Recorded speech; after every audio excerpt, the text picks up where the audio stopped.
Imagina un imperio en llamas. Las calles de Roma iluminadas por un fuego que devora templos, hogares y vidas enteras, mientras en una colina cercana un joven emperador observa el espectáculo. Durante siglos, esta imagen definió a uno de los gobernantes más controvertidos de la historia antigua. Pero ¿fue Nerón realmente el tirano demente que la tradición nos ha transmitido? ¿O hay algo más detrás del mito? Nerón nació el 15 de diciembre del año 37 después de Cristo en Antium, una ciudad costera al sur de Roma. Su nombre completo era Lucio Domicio Aenobarbo y llegó a este mundo en una familia marcada por la ambición y el poder.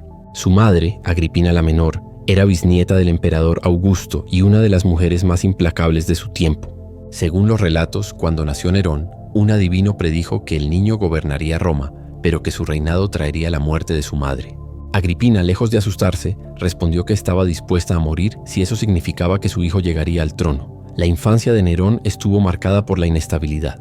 Su padre murió cuando él tenía apenas 3 años y su madre fue desterrada por el emperador Calígula. El pequeño Nerón quedó al cuidado de una tía, viviendo alejado de los privilegios imperiales. Pero cuando el emperador Claudio llegó al poder, Agripina regresó y se convirtió en su cuarta esposa. Con determinación férrea, manipuló a Claudio para que adoptara a Nerón y lo nombrara heredero por encima de Británico, el hijo biológico del emperador. A los 11 años, Nerón pasó de ser un niño relegado a convertirse en el heredero del imperio más poderoso del mundo. Su educación estuvo a cargo del filósofo Séneca y del prefecto del pretorio Burro. Ambos inculcaron en el joven príncipe los principios del estoicismo y las artes del gobierno. Nerón mostró desde temprana edad una fascinación por la música, la poesía y las artes escénicas, pasiones que mantuvo durante toda su vida. En el año 54, cuando Nerón tenía apenas 17 años, Claudio murió en circunstancias sospechosas. Los rumores señalaban que Agripina lo había envenenado para asegurar el ascenso de su hijo. Así, el 17 de octubre de ese año, Nerón se convirtió en emperador de Roma. Los primeros años de su reinado fueron sorprendentemente prometedores. Guiado por Séneca y Burro, Nerón implementó reformas que redujeron la corrupción y mejoraron la administración de justicia. Este periodo fue recordado incluso por sus críticos como una época de buen gobierno. Sin embargo, las tensiones familiares pronto comenzaron a erosionar esta imagen. Su madre Agripina, acostumbrada a ejercer el poder desde las sombras, esperaba gobernar a través de su hijo. Pero Nerón, ansioso por afirmar su autoridad, comenzó a distanciarse de ella. La situación llegó a un punto crítico cuando Nerón se enamoró de Popea Sabina, quien lo convenció de que debía deshacerse de su madre. En el año 59, Nerón ordenó el asesinato de Agripina. Después de un intento fallido de hundir su barco, envió soldados que la apuñalaron hasta la muerte. Según las crónicas, las últimas palabras de Agripina fueron dirigidas a los asesinos, señalando su vientre y diciendo que golpearan allí donde había gestado a semejante monstruo. Este matricidio marcó un punto de no retorno en la vida del emperador.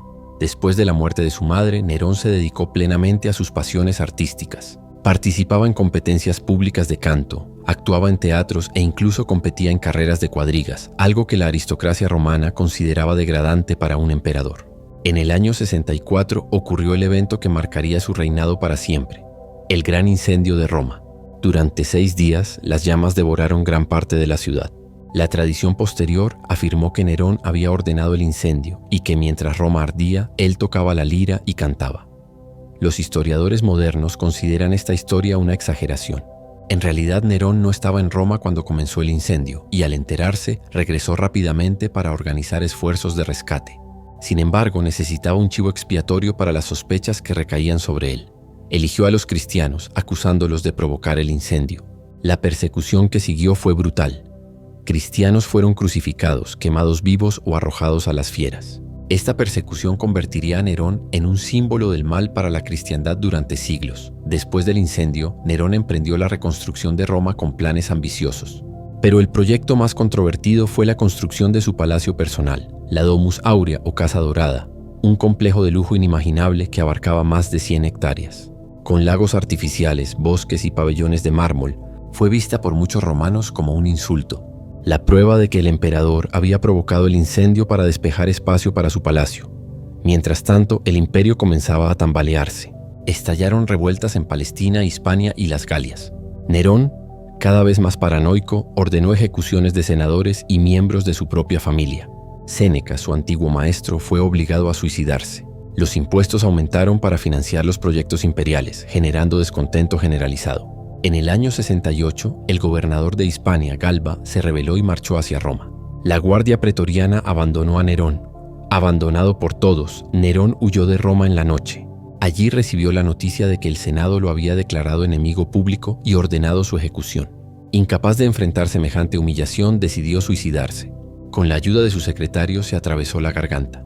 Sus últimas palabras fueron: «¡Qué gran artista muere conmigo!».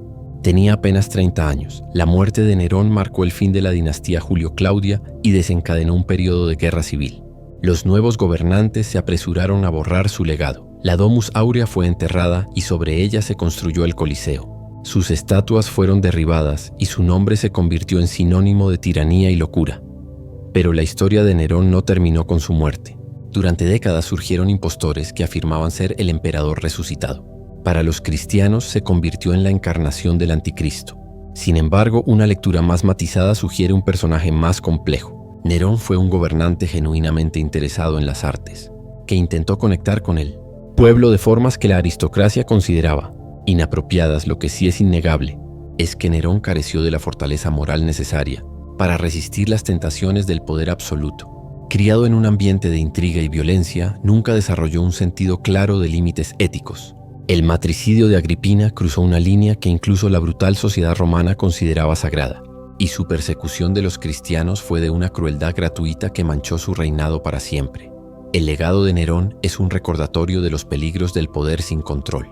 Los historiadores que escribieron sobre él pertenecían a la clase senatorial que lo despreciaba, y muchas historias escandalosas probablemente sean exageraciones. Pero también es cierto que fue un emperador que desafió las convenciones sociales de formas perturbadoras. Hoy, 2000 años después, Nerón sigue fascinando. Su nombre evoca imágenes de decadencia y persecución. Lo que permanece más allá de las interpretaciones es una pregunta fundamental. ¿Qué ocurre cuando una persona joven, sin preparación adecuada, se encuentra al mando de un imperio? La respuesta fue un reinado que comenzó con promesas y terminó en sangre y guerra civil. Mientras observamos el espectáculo que fue su vida, quizás deberíamos recordar no solo al tirano, sino también al joven que soñó con ser un artista. En sus últimas palabras resonó esa dualidad: «¡Qué gran artista muere conmigo!». No dijo emperador, sino artista. En ese momento final, Nerón no se vio como el gobernante de Roma, sino como el músico incomprendido que siempre quiso ser. Esa desconexión entre lo que era y lo que quería ser tal vez sea la tragedia más profunda de todas.